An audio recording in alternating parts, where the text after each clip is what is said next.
Hello students and my friends, today I am going to explain very short answer type questions of chapter first, the French Revolution of Social Science of class 9th.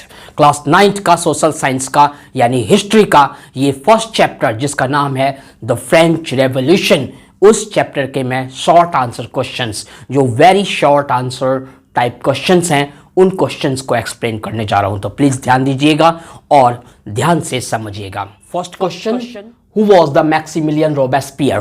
Maximilien Robespierre कौन था? Maximilien Robespierre was the leader of the Jacobin club.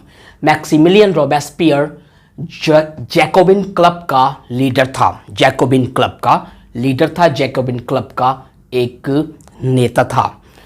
Second question, what was the rain of terror? What was the rain of terror? आतंक का शासनकाल किसे कहा गया या आतंक का शासनकाल क्या था? In France the period from 1793 to 94 is collectively referred to as the reign of terror. In France, the period 1793 to 94 is collectively referred to as the reign of terror. France में 1793 से 94 तक का जो पीरियड था उस पूरे period को the rain of terror यानी आतंक का शासनकाल कहा गया। Third question, what do you mean by the term directory? Directory term से, डायरेक्टरी शब्द से आपका क्या तात्पर्य है? The term directory means the executive board. Directory term का अर्थ है एग्जीक्यूटिव बोर्ड। एग्जीक्यूटिव बोर्ड का मतलब योजना निर्माण बोर्ड या योजना निर्माण एक विभाग, इस तरीके से आप बोल सकते हो।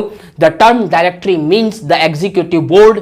In terms of directory in France this board was composed of 5 members.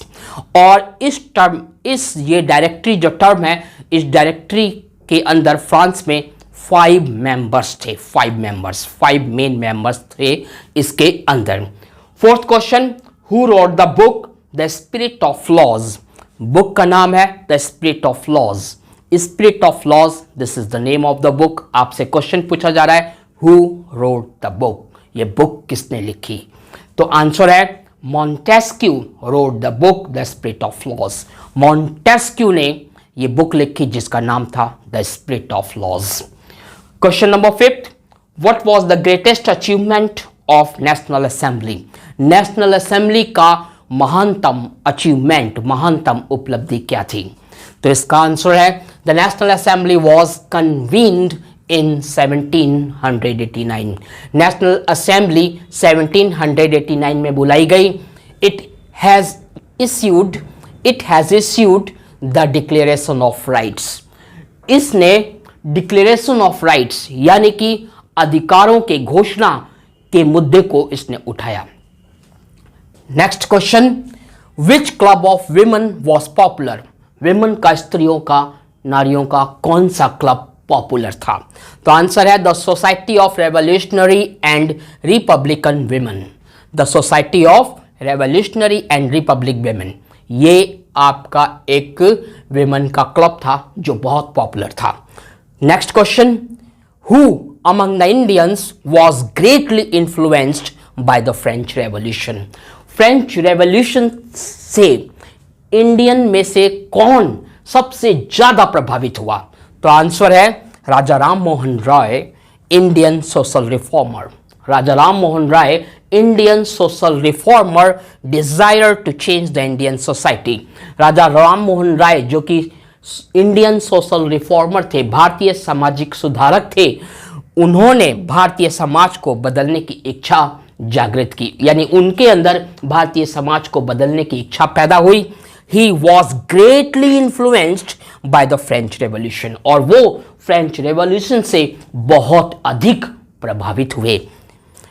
Earlier, Tipu Sultan in Madras province of undivided India was influenced by such ideas. और प्रारंभ में जो टीपू सुल्तान थे, हमारे बहुत ही महान सुल्तान थे टीपू सुल्तान, वो मद्रास प्रांत के यानी कि अविभाजित भारत के मद्रास प्रांत के वो टीपू सुल्तान थे और वे भी फ्रांस की इस रेवोल्यूशनरी से बहुत अधिक प्रभावित हुए थे, फ्रांस की विचारधारा से, फ्रांस की क्रांति की विचारधारा से बहुत अधिक प्रभावित हुए थे। Next question, what helped Napoleon Bonaparte became the emperor? Napoleon Bonaparte को एम्परर बनने में किसने मदद की? नेपोलियन बोनापार्ट को यानी किस मदद ने एम्परर बनाया? नेपोलियन बोनापार्ट की किस हेल्प ने उसको सम्राट बनाया? तो आंसर है the political instability. The political instability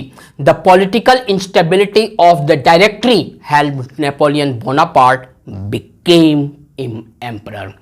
तो यहां पे आंसर क्या बोला? The political instability of the directory helped Napoleon Bonaparte became emperor।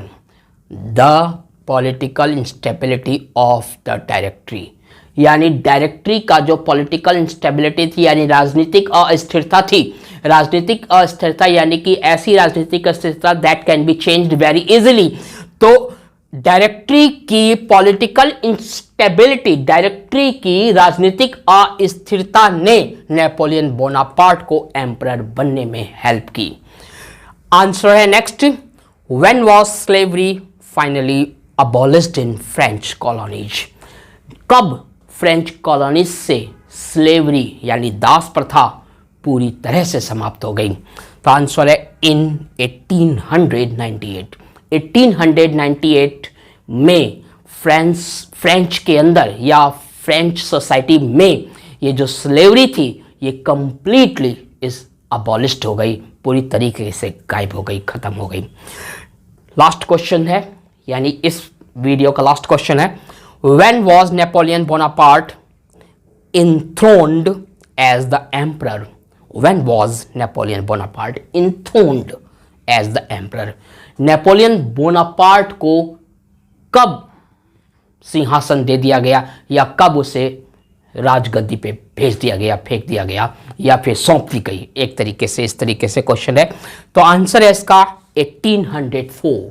1804 को नेपोलियन बोनापार्ट को उसका नेपोलियन बोनापार्ट का राज्याभिषेक कर दिया गया। हिंदी में इस तरीके से आप बोल सकते हो कि 1804 को नेपोलियन बोनापार्ट का राज्याभिषेक कर दिया गया। I hope you have learned all these questions. So thanks for watching this video, and don't forget to share this video all your friends. And also if you have not subscribed this channel, then please subscribe this channel to get the next updates. And also don't forget to like this video, because when you like this video then I will feel very pleasure. Thanks again. Thank you very much for watching this video.